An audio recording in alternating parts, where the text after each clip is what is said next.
살다 보면 많은 만남을 갖게 됩니다. 누군가를 만나고 어떤 모임에 참석하고 이런저런 만남이 있는데 사실은 그 만남은 성격마다 또는 각 사람마다 특성이 있습니다. 누구에게는 만나는 것 자체가 목적일 수도 있고 어떤 사람에게는 만남이 목적이 아니라 만남을 통해 무엇인가를 얻고자 하는 경우도 있습니다. 사람에 따라 상황에 따라 같은 만남일지라도 시간이 지나가서 만남 자체가 목적이었다가 만남을 통해 무엇을 얻으려고 하는 것으로 변하기도 하고 만남을 통해 무엇을 얻으려고 했다가 변하여 만남 자체가 목적이 되기도 합니다. 그래서 사람들에게 만남은 모임은 누군가 교제한다는 것은 그들에게는 큰 의미가 있습니다. 오늘 본문도 예수님과 우리들의 만남에 대해서 이야기하고 있습니다. 과연 예수님은 우리를 왜 만나셨고 그러면 우리는 예수님을 왜 만나고 있는지 예수님이 나를 만나고자 하는 것과 내가 예수님을 만나고자 하는 목적이 같은지 다른지 한번 생각해 보면 어떨까 하는 마음이 듭니다. 첫 번째로 예수님은 제자들을 부르시면서 이렇게 말씀하셨습니다. 함께 있게 하려고 불렀다. 그렇습니다. 예수님은 제자들을 그리고 우리들을 부르실 때 같이 있으려고 불렀습니다.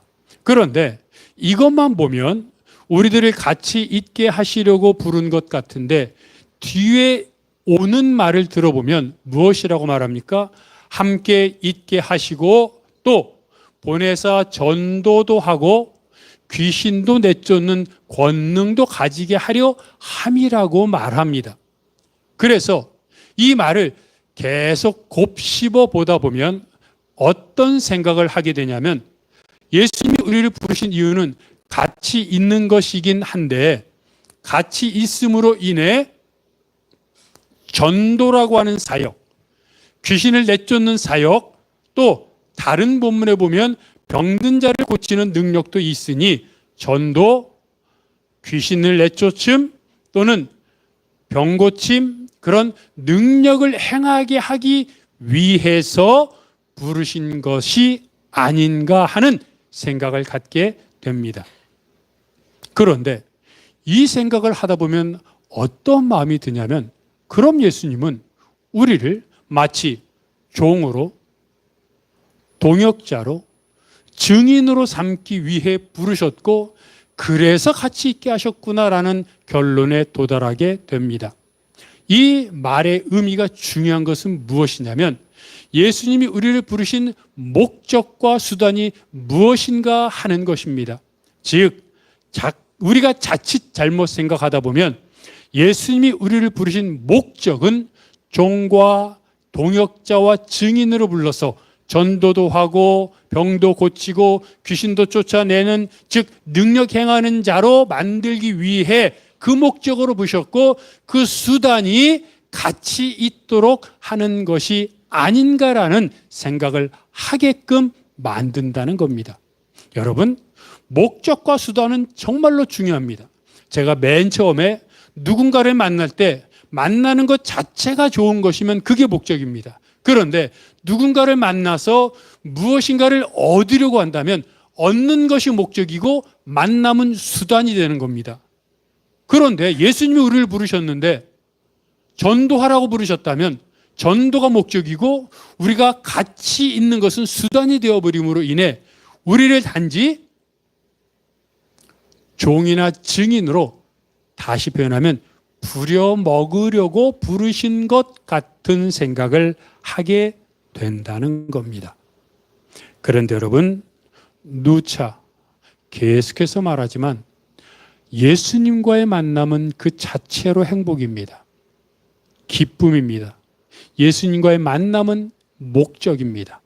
예수님을 만남으로 인해 내가 치유를 경험하고 변화를 경험하고 그로 인해 변화된 내가 직장을 가면 직장에서 전도가 되고 변화된 내가 귀신 들린 사람을 위해서 기도하면 귀신이 쫓겨나고 변화되고 주의 은혜로 인하여 능력을 얻은 내가 병든 자를 위하여 고침받기 위하여 기도하면 병든 자가 치료받는 것입니다.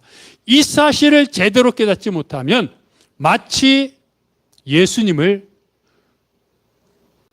하인을 부려먹는 주인과 같은 사람으로 착각할 수 있으나 예수님과의 만남에서 은혜를 경험하고 예수님을 바라보며 예수님 안에 나아가는 그 것만으로도 행복을 느끼는 경험을 하면 우리가 바른 지식을 갖게 됩니다.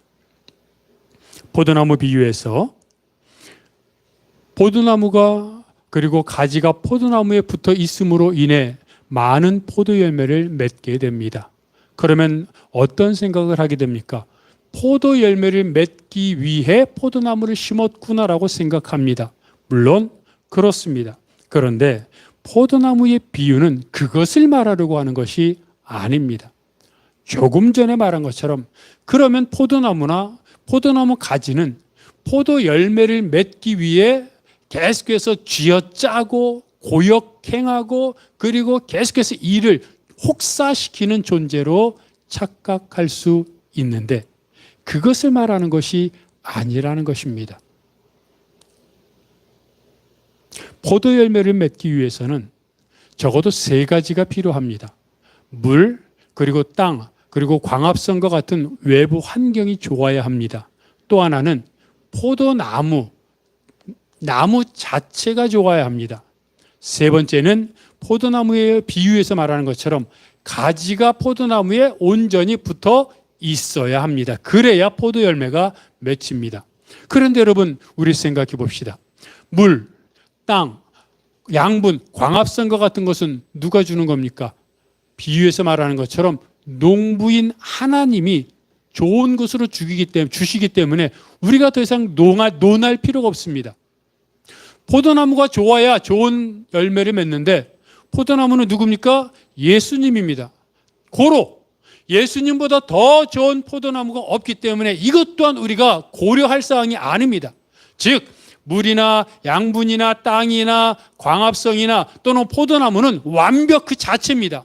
문제는 우리 가지가 3번째 조건 중에 3번째, 가지가 포도나무에 붙어 있기만 하면 포도 열매가 온전히 크고 탐스럽고 풍성하게 열릴 수 있다는 겁니다.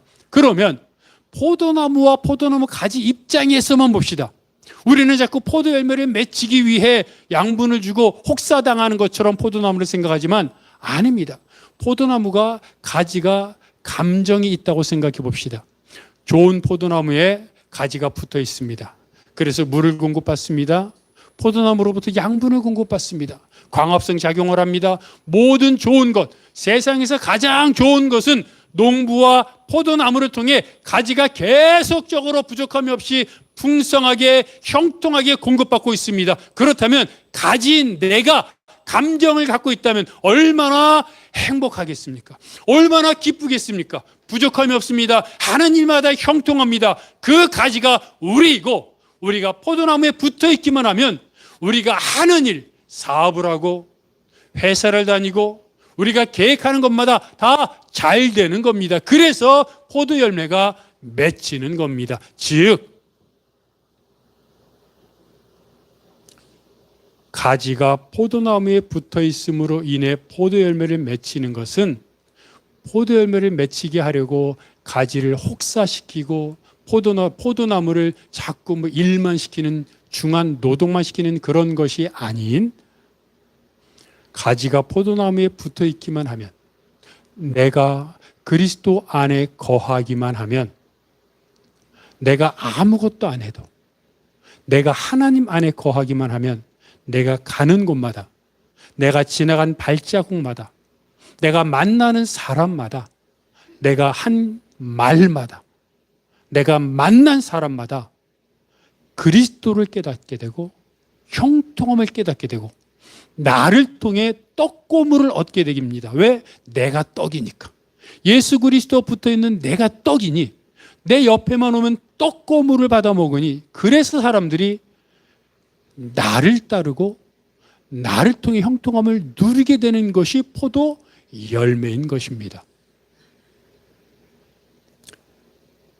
성도들은 늘 주를 위해 살겠다고 결단합니다.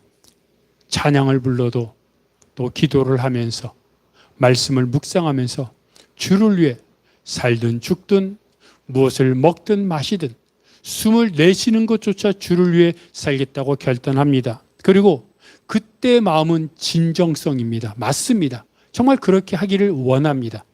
그럼에도 불구하고 저를 포함해 우리 모두는 늘 넘어집니다. 그런데 여러분, 어디서 넘어집니까? 주를 위해 내 목숨까지도 바치겠다고 결단했던 내가 주로 넘어지는 분야가 어디입니까?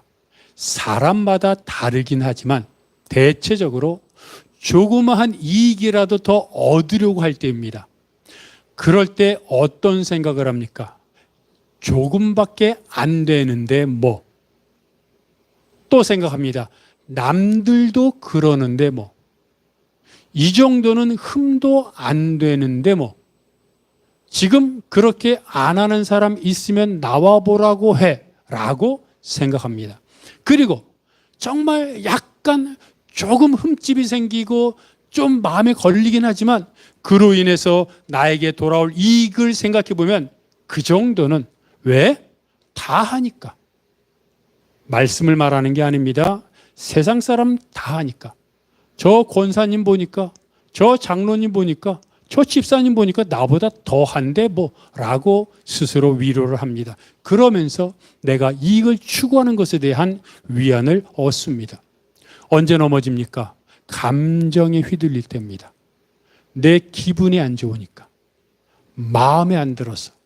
사랑하라고 말씀하시지만 감정에 휘둘릴 때는 눈에 보이지 않습니다.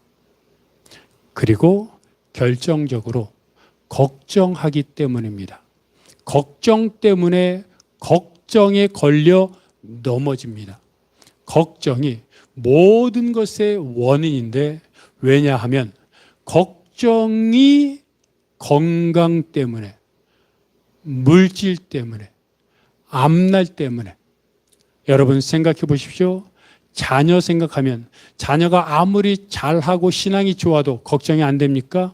혹시 힘들어지면 어떻게 하나 또 걱정이 되죠. 아무리 신앙이 좋아도 걱정이 됩니다. 그런데 걱정은 걱정으로 끝나는 것이 아니라 걱정하니까 욕심이 잉태되는 겁니다. 걱정하니까 자꾸 뭔가 모아야 안심이 되고 걱정하니까 자꾸 내가 뭔가를 이루어야 뭔가를 쌓아야 그나마 안심이 되니까 그래서 걱정이 스트레스의 근원이고 걱정이 바로 불신앙인 겁니다. 그런데 왜 걱정합니까? 가지가 포도나무에 안 붙어 있으니까 걱정하는 겁니다. 이걸 보여주는 게 마태복음 13장에 나오는 씨 뿌리는 비유의 가시떨기입니다. 여러분, 정말로 많이 들어서 우리는 너무나 잘 알고 있는데 가시떨기로 뒤덮인 땅과 같은 신앙을 가진 사람은 이미 그 말씀이 뿌리를 내렸습니다. 열매는 맺지 못하나 뿌리는 내렸습니다. 무슨 말입니까? 믿음이 있는 겁니다. 근데 그 믿음이 결실하지 못하는 이유는 두 가지인데 세상에 대한 염려, 물질에 대한 유혹입니다. 그런데 여러분 잘 생각해 보십시오. 어떻게 걱정을 안 합니까?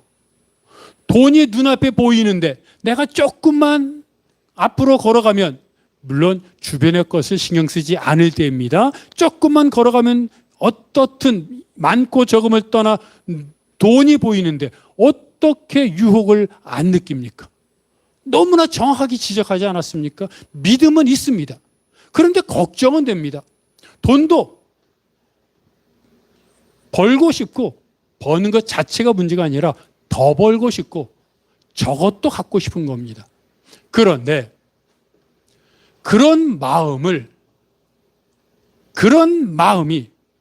그런 마음 때문에 하나님의 말씀이 머리를 스쳐가지만 하나님의 말씀보다 눈앞에 있는 이익이, 하나님의 말씀보다 내 염려가 더 크다 보니 말씀이 아닌 세상, 말씀이 아닌 염려, 말씀이 아닌 물질을 선택하게 되는 겁니다. 왜요? 가지가 포도나무에서 떨어져 있기 때문입니다. 토끼는 자기가 싼 똥을 먹는다고 합니다. 그걸 자기 분식이라고 말합니다. 분뇨, 자기 분뇨를 먹는다 해서 자기 분식입니다. 그런데 토끼는 낮에는 단단한 똥을 싸는데 저녁에는 무른 똥을 싼다고 합니다. 그 무른 똥이 약 5mm 정도가 안 되는 동글동글한 똥인데 그게 마치 포도알처럼 동글동글하고 그다음에 점액으로 쌓여 있어서 투명하고 그리고 그게 막 뭉쳐 있는데 그거를 토끼가 저녁에 싸고는 마치 누구한테 뺏길세랴 싼 다음에 곧바로 또 먹는다고 합니다. 뭐 제가 하는 말이 아니라 과학적으로 증명된 거니까. 그런데 왜 그럴까 알아봤더니 토끼처럼 작은 초식동물, 그래서 어떤 거냐면 비버, 그 다음에 기니피그 이런 작은 초식동물들은 섬유소가 많은 거친 풀을 먹으면 그걸 소화시키기 위해서 미생물이 몸속에서 발효가 돼야 되는데 여러분 미생물이 몸속에서 발효되려면 시간이 오래 걸리지 않습니까? 그런데 이 거친 풀을 먹었으니 소화시켜야 되고 소화시키려면 미생물이 속에서 나와야 되는데 이 토끼나 기니피그, 비버 이런 동물들은 조그마니까 이게 빨리 음식을 또는 영양분을 공급받지 못하면 굶어 죽는답니다. 영양실조에 걸린답니다. 그래서 빨리 소화시켜야 되는데 소화가 안 돼요. 그래서 그들이 생각한 것이 아닌 진화한 방법은 일단 먹고 그래서 금방 소화되는 것은 소화시키고 소화가 안 되는 즉 섬유소가 많은 거친 풀과 같은 것은 그냥 곧바로 배출한다는 겁니다.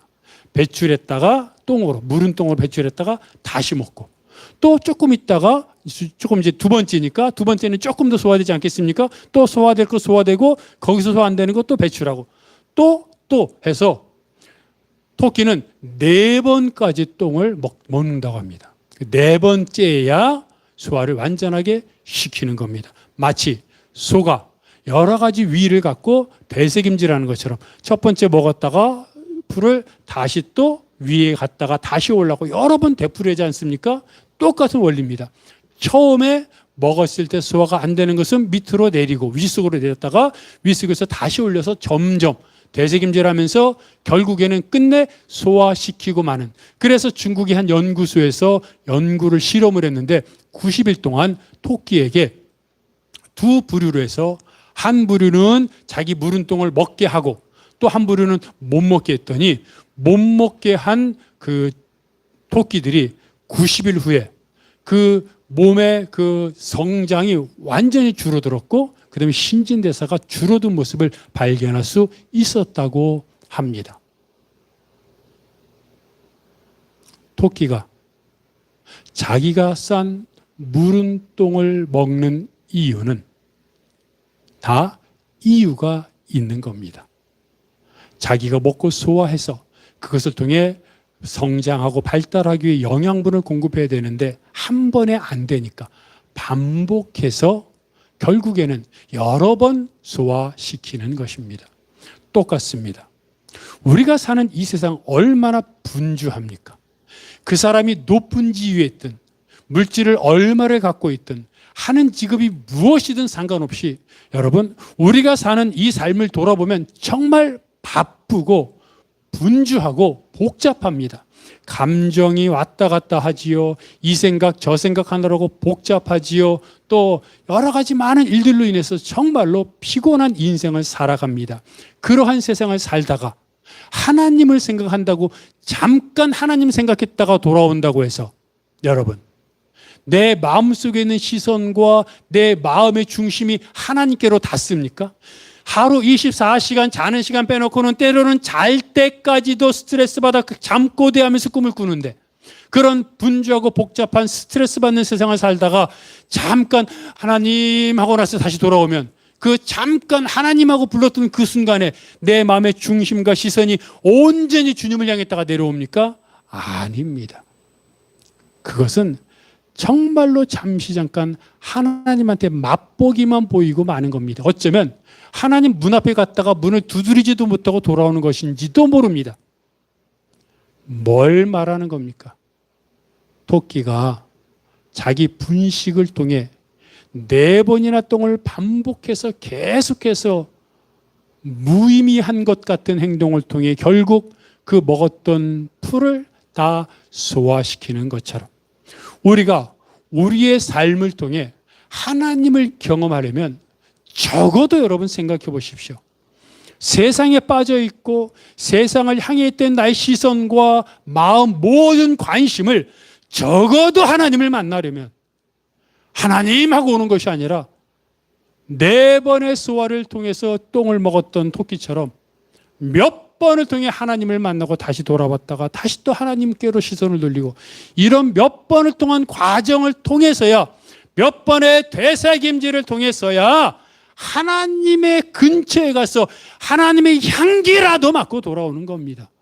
문을 두드리기라도 하고 돌아오는 겁니다. 그런데 이런 몇 번의 과정을 거치지도 않고 한 번 또는 또 한 번 그나마 생각만 하고 돌아왔다면, 아니 어쩌면 하루에 한 번도 하나님을 생각하지 않았다면 우리가 어찌 하나님의 임재와 은혜를 경험할 수 있겠습니까?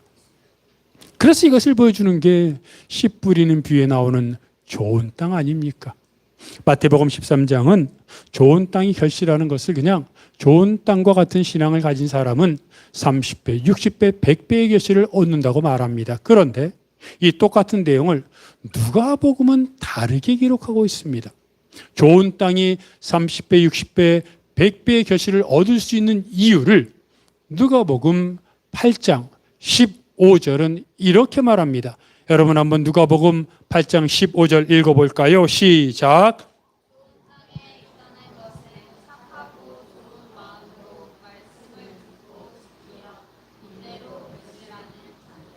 자, 아멘. 뭐라고 말하고 있습니까? 말씀을 듣고, 여기까지는 똑같습니다. 우리도 말씀을 듣습니다. 근데 말씀을 들은 다음에 어떻게 합니까? 지키어 인내로 결실한다고 말합니다. 자, 말씀을 들었습니다. 우리는 말씀을 듣고 곧바로 결실로 넘어가고 싶어 합니다. 그죠? 말씀을 들었습니다. 주여 나에게 형통케 하소서 하고 했더니, 기도했더니 그냥 형통하게 됐어요. 이걸 원합니다, 우리는. 그런데 그런 일은 없습니다. 어떻게 됩니까? 말씀을 듣고 지키어 인내해야 된다는 겁니다. 자, 가시떨기로 뒤덮인 땅에서 하나님의 말씀을 이미 누구나 다 들었습니다. 그래서 하나님 말씀을 지켜야 됨을 압니다. 이미 말씀이 심겼으니까 압니다. 그래서 말씀대로 살려고 하는데 눈앞에 물질이 보입니다. 그리고 막막한 현실이 눈앞에 있습니다. 답답합니다. 감정이 요동칩니다. 그때 가시떨기로 뒤덮인 신앙을 가진 사람은 알지만 결국 세상을 택합니다. 그 수준인 겁니다. 그런데 좋은 땅과 같은 신앙을 가진 사람은 거기서 그래도 억지로라도 힘들게나마 말씀을 선택합니다. 그래, 내가 들었으니, 오늘 은혜 받았으니, 오늘 묵상한 말씀이, 또 기도하는 가운데 나에게 하나님의 감동을 주신 것이 이것이니, 그래 사랑하자, 그래 내가 손해보자, 내가 먼저 손 내밀자, 내가 먼저 하나님 말씀대로 행하자라고 선택을 합니다. 그게 완전한 것은 아닙니다. 늘 언제든지 변할 수 있습니다. 후회하기도 합니다. 또 답답하기도 합니다. 그런데 그렇게 결정했을 때 어떤 일이 일어납니까? 곧바로 결실합니까? 아닙니다. 그런 결정을 하면 옆에 있는 사람들이 비웃습니다. 심지어는 같은 믿음을 가진 성도들조차 지나치다고 말합니다. 현실이 어떤데 말씀대로만 살 수 있느냐고 비아냥거리기도 합니다. 뒷담화하기도 합니다. 그것이 인내의 시간입니다. 그 시간을 견딜 수 있어야 됩니다. 그 시간이 하루일 수도 있습니다. 이틀일 수도 있습니다. 어떨 때는 몇 달일 수도 있습니다. 그래서 정말로 몇 달 동안 눈물을 흘리며 믿음을 지키고 말씀을 지켰는데 여전히 어떨 때는 상황이 더 안 좋아집니다. 부도가 직전이기도 합니다. 어떨 때는 부도를 맞기도 합니다. 끝난 것 같기도 합니다. 그럴 때마다 내가 지금이라도 잘못했다고 용서를 빌며 사람들에게 다가가 다시 선택을 취소할까 하는 생각 들기도 합니다. 이 과정을 시편 126편 5절과 6절은 이렇게 표현합니다. 시편 126편 5절과 6절 한번 읽어볼까요? 시작.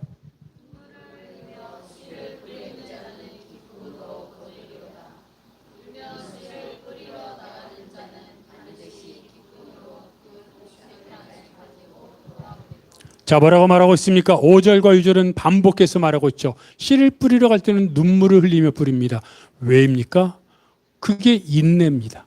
주변 사람들이 믿는 사람들조차 신앙의 동역자라고 생각했던 사람조차 비웃고 비난하고 비아냥거립니다. 내가 잘한 걸까? 지나친 것은 아닐까? 이렇게까지 할 필요는 없지 않을까? 그래도 다 사람 사는 세상인데 내가 이렇게 해야 되나라고 생각할 때도 있습니다. 그러면서도 아니야, 그래도 말씀을 따라 살아야지라고 버팁니다. 그게 눈물을 흘리며 씨를 뿌리는 것입니다. 그런데 그 인내 시간이 지나면 어떻게 됩니까? 기쁨으로 곡식단을 가지고 돌아오게 됩니다. 이것은 돌아올 수 있는 가능성을 말하는 게 아니라 답정너입니다. 답은 이미 정해졌습니다. 하나님은 약속하셨습니다. 기쁨으로 거두고 돌아오게 해 주십니다. 문제는 그때까지 인내 눈물을 흘리더라도 인내하겠느냐 하는 겁니다. 여러분, 바로 그것이 조금 아까 누가복음 8장 15절에서 말씀을 듣고 지키어 인내로 결실한다는 게 그것입니다. 인내한다는 게 시편 126편 5절 6절은 눈물을 흘리는 것으로 표현했습니다. 인내는 참으면 된다고 하는 단순한 것을 표현하는 게 아니라 눈물을 흘리는 것을 말합니다. 얼마나 답답하고 답이 없으면, 얼마나 절망 가운데 있으면 눈물이 나겠습니까? 통곡 아니겠습니까? 그런데도 인내합니다. 여러분, 그렇게 할 수 있는 이유가, 그렇게 할 수 있는 이유가 무엇입니까? 믿음입니다. 하나님이 이 모든 것을 더하여 준다고 하셨으니 그것을 믿는 믿음입니다. 이 믿음은 어디서 생깁니까? 가지가 포도나무에 붙어 있을 때 생깁니다. 그래서 결국 무엇입니까? 예수님과 함께 있는 것이 중요한 것입니다. 가시떨기와 같은 신앙이 좋은 땅의 신앙으로 갑자기 변할 수 있을까요?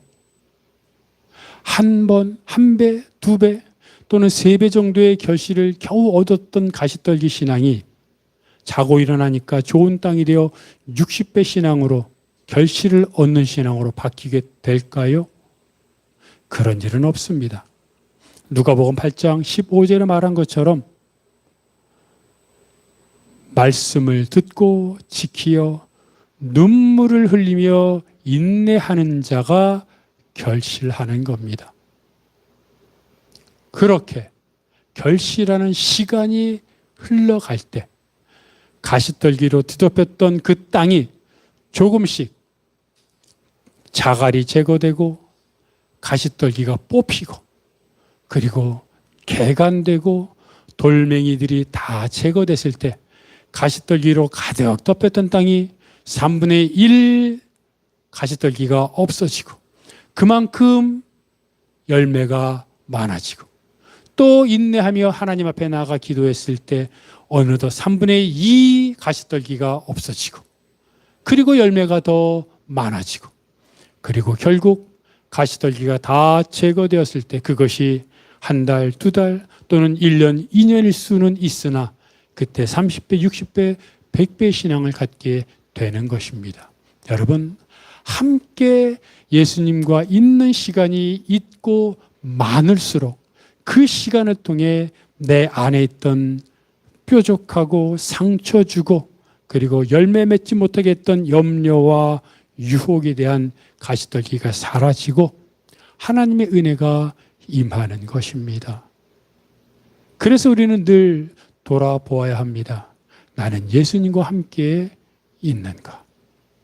나는 오늘도 말씀을 묵상, 또 묵상, 또 묵상했는가?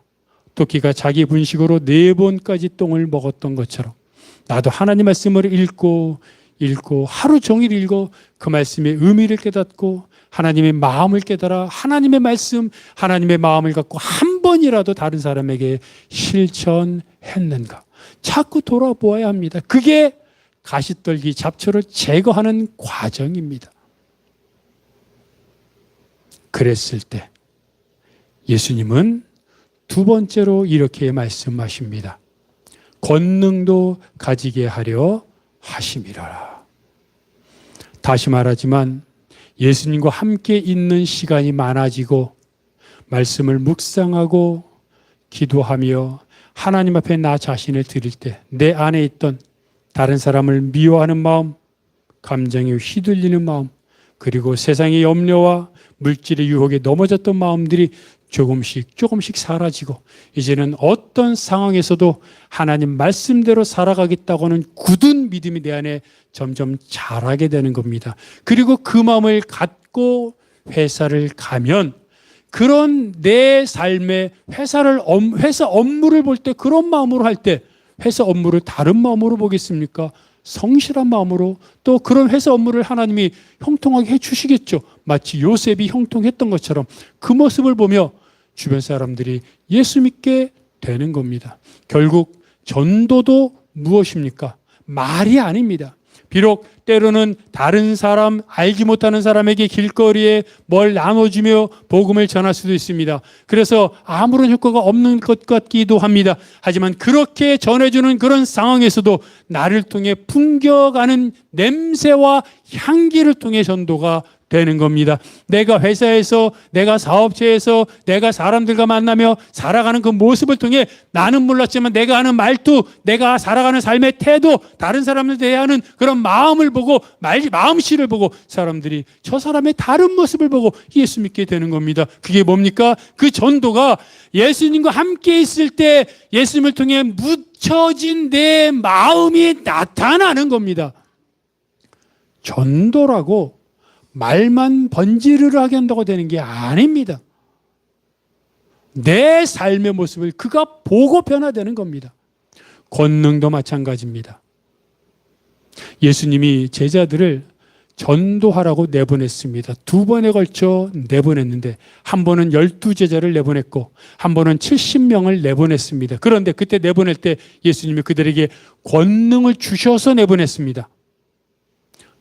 귀신을 쫓아내는 능력, 병 고치는 능력이 같이 있어서 말씀을 전할 때 그런 능력이 같이 일어나니까 사람들이 놀라 예수를 믿고 복음을 받아들이게 된 겁니다. 그런데 이 권능을 주신 그 장면을 잘 보아야 하는 것은 이 권능을 주신 때가 언제냐는 겁니다. 전도하러 내보낼 때입니다. 여러분, 제자들에게 권능을 주셔서 귀신도 쫓아내고 병 고침도 받게 하고 또 여러 가지 이적을 얻게 한 능력을 너희들이 그걸 갖고 먹고 살아라, 그걸 갖고 집을 사라, 그걸 갖고 이 세상에서 떵떵거리며 살아라 하면서 병 고치는 능력과 귀신 쫓는 능력을 주신 것이 아니라 전도하라고, 전도할 때 사용하라고 주신 겁니다. 무슨 말입니까? 아까 제가 전도가 뭐라 그랬습니까? 꼭 말을 통해 복음을 전하는 게 전도가 아닙니다. 내가 하나님과 함께 있는, 예수님과 함께 있는 상태로 회사 가면 그게 전도입니다. 그러면 내가 주를 위해 살겠다고, 돈 벌려고가 아니라 돈은 다시 말합니다. 하나님이 주십니다. 그러니 나는 나에게 주어진 삶에서 그리스도인으로서 그리스도를 아는, 예수를 아는 그리스도의 향기를 풍기겠다고 살겠다고 결단하면 그게 전도하겠다고 결단하는 것이고, 그때 예수님이 능력을 주신다는 겁니다. 내가 돈 벌려고 하면 하나님이 능력 안 주십니다. 그러나 내가 주님을 위해 살겠다고 하면 하나님이 돈 벌 능력도 주시고 은혜도 주신다는 겁니다. 여러분, 이 중요한 것을 알아야 합니다. 그리고 다시 한번 말씀드리는 것은, 제자들이 전도하러 나갈 때 최고의 신앙을 가질 때가 아니었습니다. 그들은 여전히 교만했고 여전히 걱정과 염려가 가득했던 사람들이었습니다. 그럼에도 그들이 예수님과 함께 있으니 예수님이 그들에게 능력을 주신 것입니다. 우리도 생각해 보십시오. 주님과 함께 살겠다고 결단한다고 안 넘어집니까? 내가 주님을 위해 살아야지 한다고 화 안 냅니까? 짜증 안 부립니까? 돈 욕심 안 부립니까? 부리죠. 그러나 돈만을 위해서 사는 것이 아니라 주님을 위해 살다가 넘어지는 거니까 예수님이 이해하시고 용서하시는 겁니다. 돈을 위해서 살다가 넘어지면 혼나지만, 주님을 위해서 살려고 했는데 내 신앙이 약하고 믿음이 적어서 넘어지는 건 용서해 주시고 이해하시는 겁니다. 즉, 지금도 마찬가지입니다. 제자들이 전도하러 나갈 때 권능을 받았지만 그때 그들도 역시 나약한 존재였습니다. 우리도 마찬가지입니다. 우리는 말씀을 드리며 예배 가운데 이제 내가 주를 위해 살아야지. 내가 운전할 때마다, 일할 때마다, 사람들을 대할 때마다 이제 내가 참고 사랑하고 손해보고 그렇게 살아야지라고 결단합니다. 물론 5초 후에 넘어집니다. 물론 1시간 후에 또 넘어질 것입니다. 그러나 다시 말하지만 주를 위해 살려고 하다가 넘어진 거니 그렇게 결단하는 순간 능력을 주신다는 겁니다. 넘어질 때 안 넘어지도록 잡아주시고 또 능력 주셔서 다른 사람들이 볼 때 야, 뭐가 다르구나라고 깨닫게 되는 겁니다. 그러려면 어떻게 됩니까? 예수님과 같이 함께 계속 자기 분식을 통해 4번의 똥을 먹었던 토끼처럼 붙어 있어야 됩니다. 계속 주님만 바라봐야 합니다. 워싱턴 포스트지가 한 기사를 냈는데 93세의 어르신이 40세만큼의 건강을 갖고 있다고 하는 놀라운 기사를 냈습니다. 근데 이 기사의 주인공은 93세인 리처드 모건이라고 하는 어르신입니다.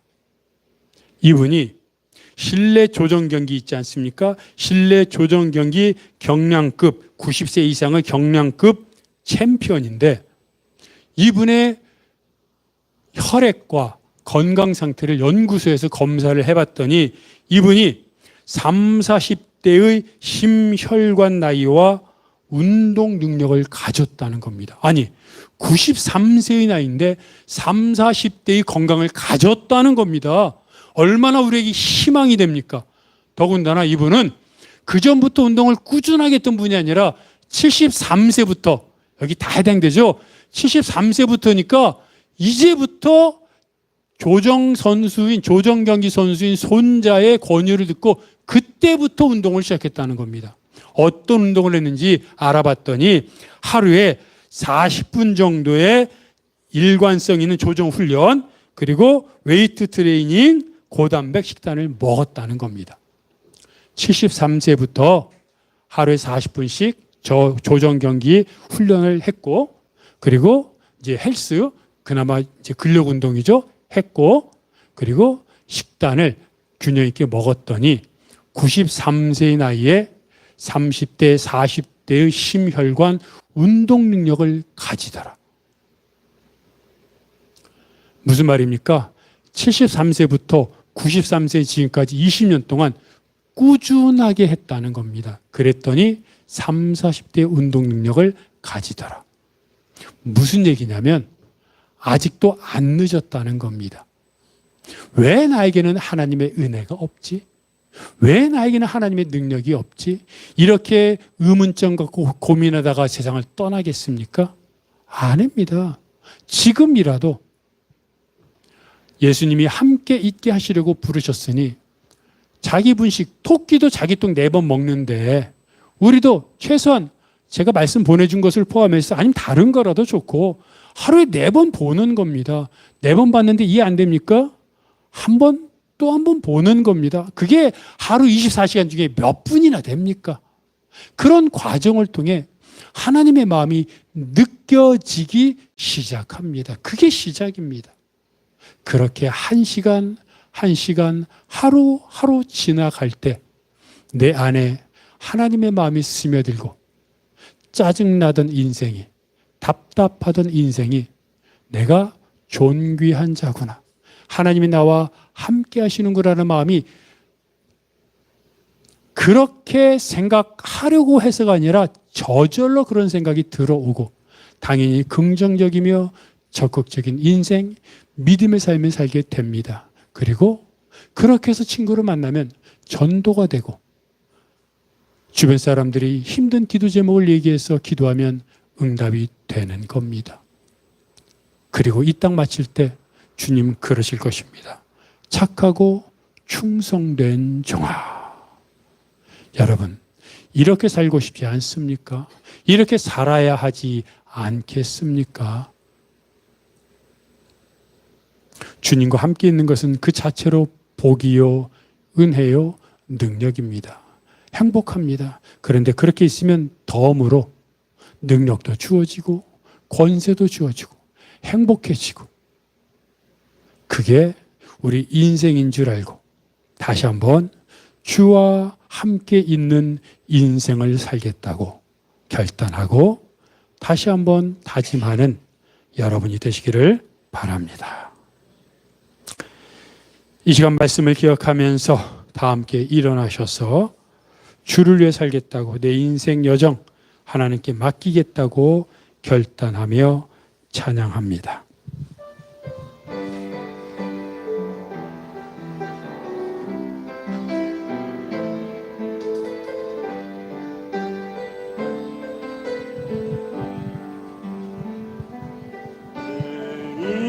인생 여정 끝내요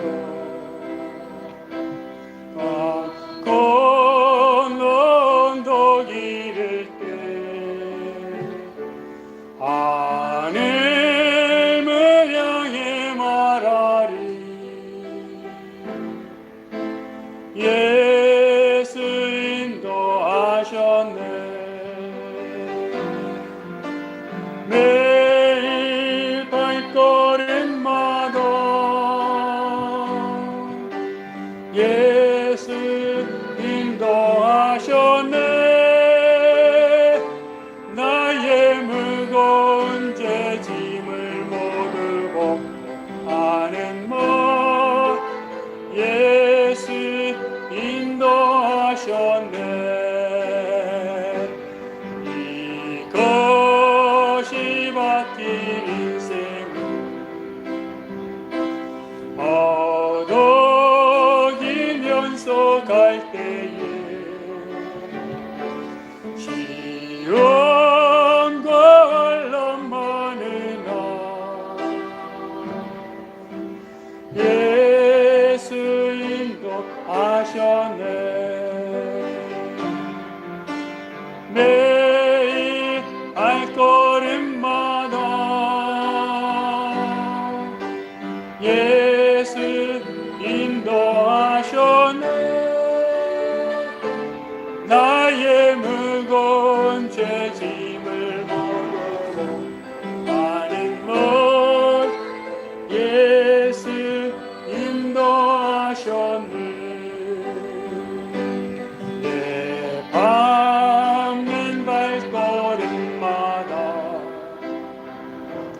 주 예수 보살피시사